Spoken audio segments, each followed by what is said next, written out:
Welcome to the What's Lacking podcast. It's your host, Larry Atencia.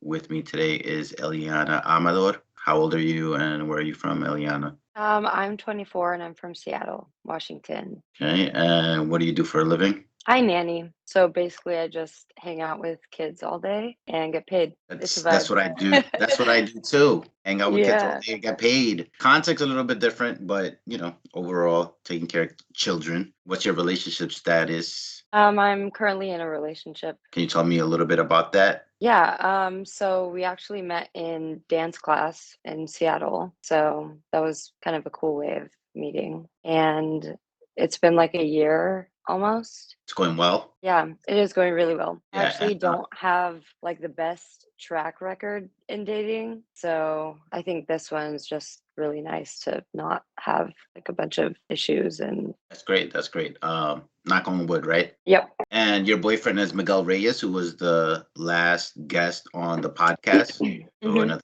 connection. Do you have any children? I do not yet. I want them though, Okay. eventually. Eventually, not something that is of immediate pressing need. Right. I like asking that question to younger folks, just because I know younger generation with Gen Z. Usually, people of your cohort tend to have a hesitancy towards having children because of just global warming, the anxiety surrounding that, and just Yeah. bringing a child to maybe exacerbate the issues that already exist, or also just catastrophic way of thinking where maybe bringing a child into the world would be an irresponsible ethical choice. So I'd always like to ask younger people if they plan on having children and what their outlook is. I find it hmm interesting. I mean, those thoughts have definitely crossed my mind, but I think being raised with the parents that raised me, I kind of look at it like the world is never going to be perfect. And I mean, for myself and a lot of people that I talk to, even if they have like really, really difficult childhoods or they weren't, dealt the best cards, they're still happy to be alive and wouldn't say, like, oh, I just wish I wasn't alive. Because there's much like bad that there can be with like the world and society and whatever. Just like being alive is such a beautiful thing. And I think like everyone, most people that are alive can agree with that to some level. So yeah, I've definitely given it a lot of thought, but I think I would still have kids and just hope that I raise them in a way where they would have a good head on their shoulders and know how to, like have a moral compass in a world that seems to be losing it. Yeah, I agree completely with you. I think overall children, when they're born and us, living, tend to have more happiness than the opposite. So I think making the choice would, lead to a happiness growth in the overall happiness index of the planet. So I'm with you on that. You started talking a little bit about your relationship with your parents. Can you tell me a little bit more about that? Just how you guys got along and what it was like growing up? So my mom is from Germany. She came to the States when she was like 4, so she was pretty young. And then my dad's from Mexico. He came when he was like 14 or 15. They're both very different people. My mom's like really into psychology, super empathetic, emotional, good and bad. And my dad's very like not, I mean, Mexican culture is like not super open with their emotions, but they both made a point growing up to travel a lot. So me and my sister, I mean, it was a pretty cool childhood, like the younger part. It got pretty rocky like growing up, I think because we're all very emotional and intense people. So there was a lot of like headbutting and stuff, but I really admire them for just wanting to expose us to like different cultures and like not even the like when we would travel to like Mexico or Greece or something like that. Yes, we would get like the cool touristy side of it, but then we would always have to stay for like 3 4 days in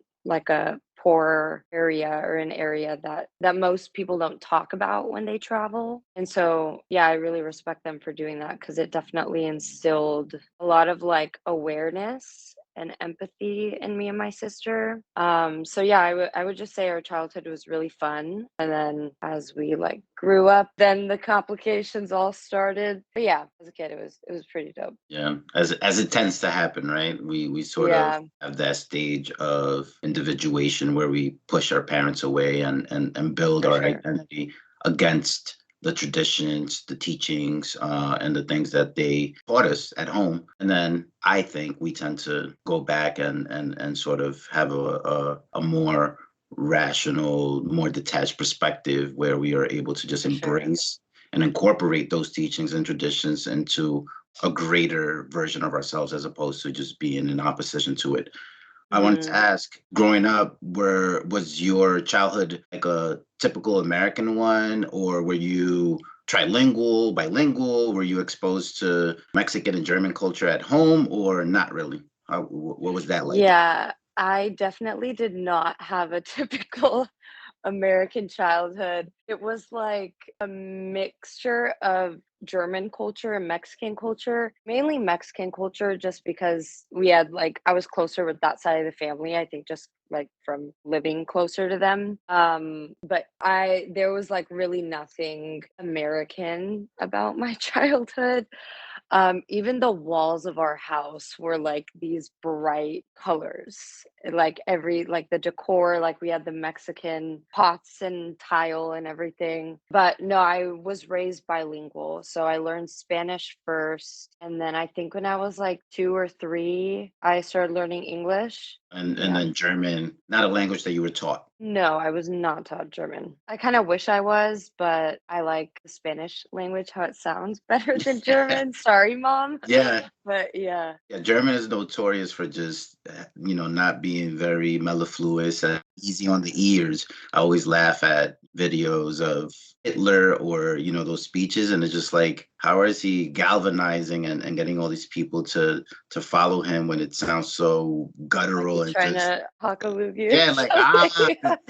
not gonna follow this person. It really sounds really hard on my ears. I want to leave. But Germany and German are interesting. It's an interesting language and an interesting place. I've been Mhm. thinking a lot about it recently. So yeah, that's why I ask. Tell me a little bit more about your experience in the educational system. That was also not traditional, just because my mom worked in my school. She literally followed me. So she's a school counselor. So she started in elementary school and then she was at my school. It was cool because I could always like go in her office and just like hang out like whenever I wanted to. And then when I got into like middle school and high school, I was like, okay, this is kind of annoying, but it was definitely nice because I like knew all the teachers like better than the other students. But as far as like learning, I did not have fun. I always really loved science, and I think my favorite teachers were my science teachers because they were just so cool and fun, and they were really good at teaching. But like with testing, like no matter how well I understood the content of whatever class it was, I like for the life of me could not test. And even my teachers would say like, "What's going on? Like you know the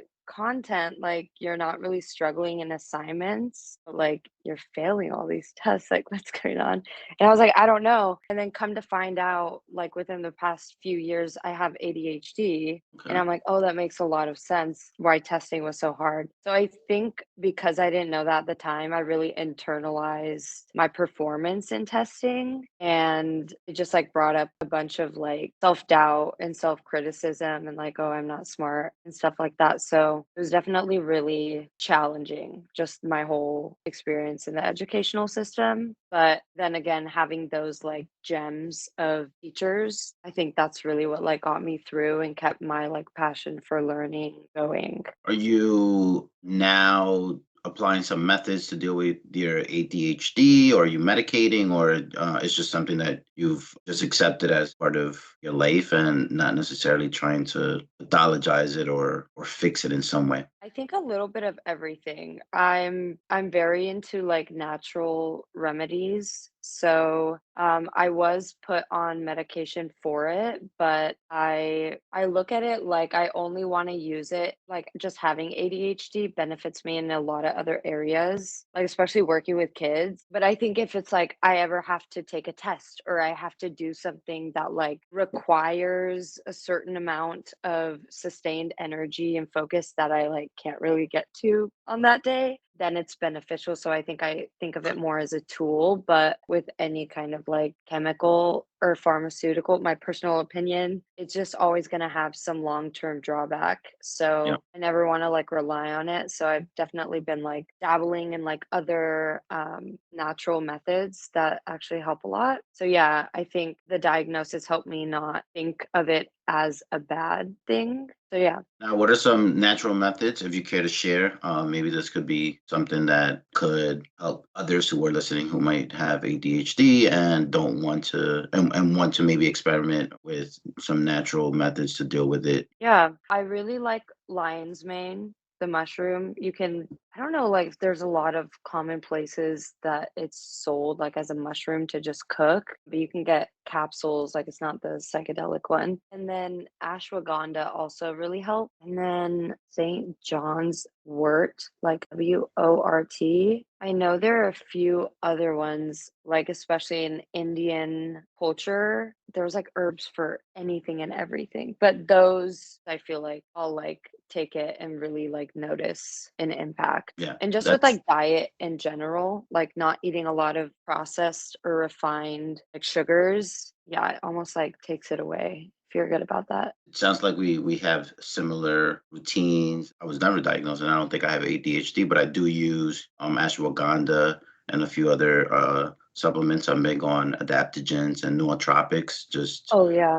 and cognitive enhancement through supplements and herbs. I'm big on and coffee. Yeah, So gotta yeah, love I'm I'm coffee. I'm I'm down with trying to use natural remedies, natural methods to enhance one's ability to focus, think, etc. And obviously, I also not obviously, but I also try to minimize the my consumption of like processed foods and sugar. So yeah, hmm that's interesting that you're so young and but also already applying these healthy ways of living, which is commendable and something that demonstrates lots of maturity, because most 24-year-olds would not be talking about lion's mane, ashwagandha, and healthy eating. Yeah. What are your political views? I mean, I try to stay out of it. I think like in a perfect world, we should all just like get along and share and just like be nice. But realistically speaking, I feel like I lie more in the middle, a little more liberal in the sense that I'm like, I don't really care what you do, just don't like hurt people and spread hate. I do think not all liberals, but the majority, I think that they can take a point that is really good, but then they just kind of take it too far and then it hurts a lot of people. Same goes for like conservatives, but I think I see it more prominently with the left. Me personally, I see a lot of value in some conservative views, like when it comes to, I don't know if this is more politics or if it's just kind of like life in general, but I believe like people are born male or female, and also like based off that your brain is going to be wired differently. Like you could see it in a brain scan, like they're not the same thing, and one is wired to do things that are more like intuitive and nurturing, and they that gives that like female brains more of an advantage in doing that kind of thing. And then on the other side, male brains like better at like processing more logic and math. So not to say that they both can't do either, but I think overlooking that and saying that doesn't exist, as I think that does people more harm than good a lot of the time. But yeah, I would say I'm somewhere in the middle. I think, yeah, balance and moderation is important, and I do think that there has been a push from lots of people against this left attack against, sexual binaries and what they would, say is an essentialism that imprisons women and men into stereotypes. But I think it's also important to recognize that evolution and biology have their effects, and Yeah. ignoring that or not incorporating or taking into account those realities can also lead one astray and perhaps go into academic logical extremes that don't, have any application to the common sense thinking of regular people and most people would see as just self-evident. And all these things have, like you said, a basis on wanting to correct and fix a lot of like the historical injustices predicated on ideas of sexual inferiority of women. But it's like you said, it's realizing, accepting those differences without making those differences the basis for a power differential or some sort of cultural hierarchy imposed by one side on another.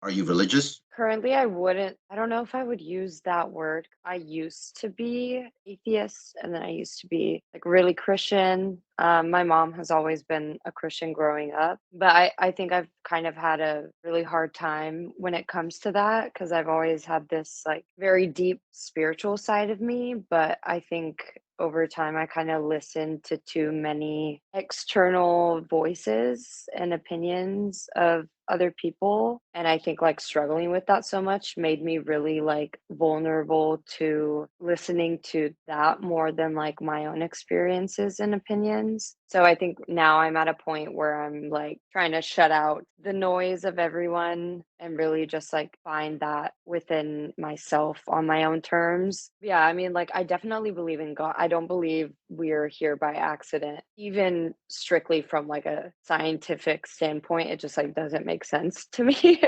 but still figuring it out. How do you get something out of nothing? What's that first step to creation? And I think science doesn't have a good or compelling answer. I don't necessarily think that spirituality, however defined, or religion, also have great answers. But like you were saying, it's taking all these ideas, answers, and synthesizing them into something that we could use to best approach an answer that satisfies what we have inside. And ultimately, one leans towards some sort of creative spark that exists in the universe. But I think it's ineffable. I think it's almost impossible for human cognition and our intellectual capacities to be able to ultimately come to an answer that is satisfying. So Yeah, the yeah, search continues, right? for I sure. don't like when people just are so dogmatic in their answers. Yeah, Obviously, there are multitudes of scientists and religious people who are way smarter than me, and they probably have a little bit better sense and understanding. But even those geniuses are limited in how much yeah, they could actually know. So humility and always searching and being open to different perspectives and different answers, as long as they're fully fleshed out and authentic ways of thinking about that question, should be able to help us in our journey towards finding ultimate truth. yeah, yeah. I think it's also like a little bit of both of those things, like logic, science, but then also like trusting your intuition. Because some people are like super, I'm not going to use any logic or anything and just go off what I feel. And other people are like only believe something if like all the facts are there. But I think there's value in both sides. And what we were talking about earlier, like just finding that balance. Because there's a ton of science about like the construction of DNA. Like, even if like you can go down a rabbit hole of Yeah. like all these scientific or spiritual things, but yeah, I definitely agree with like everything you said there. Are you doing anything for self improvement? I feel like I always kind of am. I'm always trying to like learn something new, whether it's like implementing a new habit. Like lately, I've been getting like crazy into these like herbs and spices that like help with certain cognitive things or just like helping you function better. And I'm starting to go back to therapy again. So that's really awesome. I'm just always trying to be the best version of myself, whether it's in health or spending more time with myself that's more meaningful, or like it can look really different. But yeah. I think there's been a cultural move in America to normalize and to incorporate therapy into our emotional and mental lives. And I'm glad a lot of people are using it as a way of understanding themselves and better approaching how they live, and also I'm assuming how they are in their relationships too, right? Because I think that's a big part, just learning how to be with yourself so that you're there and present for others who are important to you. What's something you regret? I try not to feel like I've okay, I've done a lot of things that I feel like most people would be like, "I regret that," but, like, I always, like, learn it's always made me, like, a stronger, more aware person. I would say this is kind of more of a general answer. I kind of touched on it a little bit before. I would say the only times I would really regret something I do is when I listen to other people's opinions and put more weight on it than like if I know the answer or how like my intuition feels and then I like outsource for the answer and then listen to what they say even if I know it's like not right. That's really the only time I'd be like, like you really shouldn't have done that because you knew and just maybe didn't want to listen to your intuition. And that it doesn't usually end well. So I think, very yeah, there's broad, but definitely a big pressure to conform to conventional ideas and consensus of like society and our culture, and it's just so much easier to agree and to get yeah, that pat on the metaphorical pat on the back because you're part of the team. You're agreeing with us, and sometimes we have to go against that because, like you were saying, we intuit or have some ambivalence towards those answers that seem so secure in their truth. And so it's great hmm again that as a young woman you're starting to realize that, because a lot of us don't come to that realization until very late or until we're older, and at that point we haven't had the practice and the habits of mind to be able to go against the grain and to march to the beat of our own yeah, drums, because we've just been able to succeed because we go along with the tides of society and culture. So I think that's commendable. I think that's something that I also try to do, just think for myself and not be a contrarian as a personality trait, because then that could just be the adverse of just following, but yeah, actually think deeply about every single aspect of life and come up with something that feels true for you. yeah, for sure. I've added a new question since a lot of people have been telling me that the question about regrets is a little bit of a downer. So, what is the best decision you've ever made? I kind of have a hard time with this one too.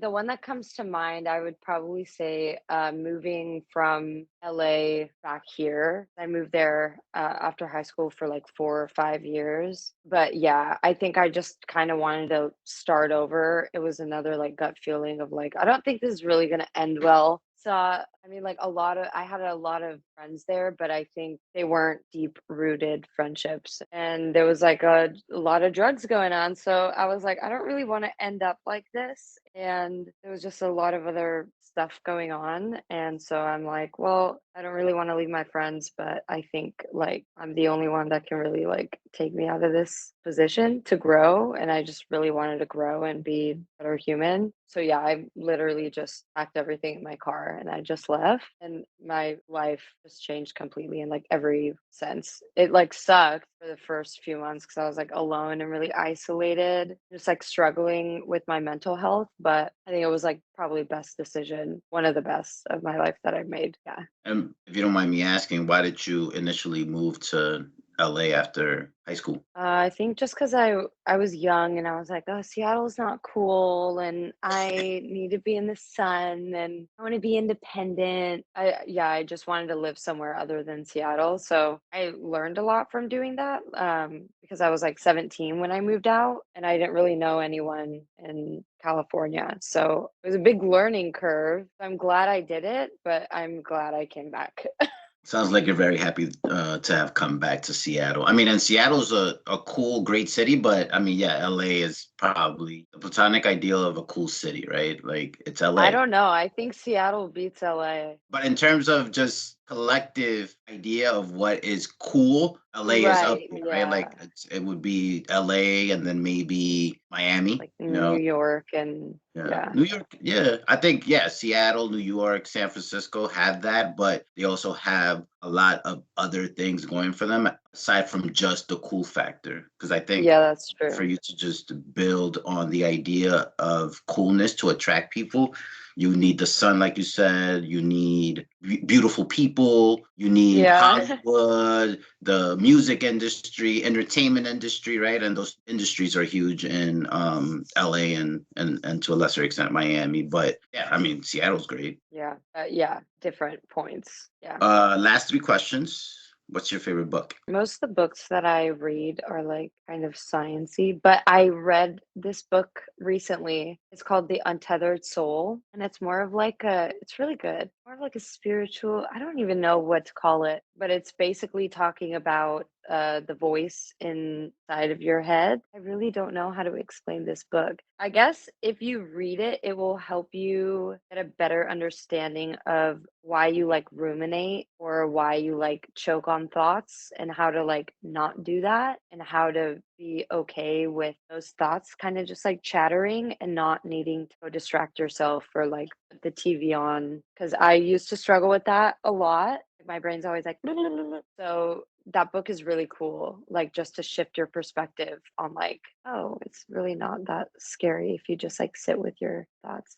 I like it. It is scary though. It That's but is you really know scary at first. it is exactly at first, but I'm sure the book is teaching you how to Mhm. inhabit that fear and get through it. I love that word rumination, by the way. What's your favorite movie? I have a handful. I would say right now, I really like the movie About Time with Rachel McAdams. So it's a movie basically about time travel. Like they're in this family, the lineage, like all the men have power when they reach like 21 to go back in time. And like if they want to, they can fix something and then they can just like come back to the current moment. But depending on like what they tweak, their whole life will look different. Yeah. So it's about that and then about like mistake and like just appreciating what you have. It's a really cute movie and like you'll cry and it has a It's lot of really good like party life lessons in there. it's a romance. There's No, romance in it, but it's more about, like, the relationship between the son and the dad and just, like, life. I think another guest on the podcast, Marissa Black, who's also from Seattle, also mentioned that movie. So you're the second person to have brought it up. What's your favorite album? A lot of the artists that I listen to, I don't listen to the full album all the way through.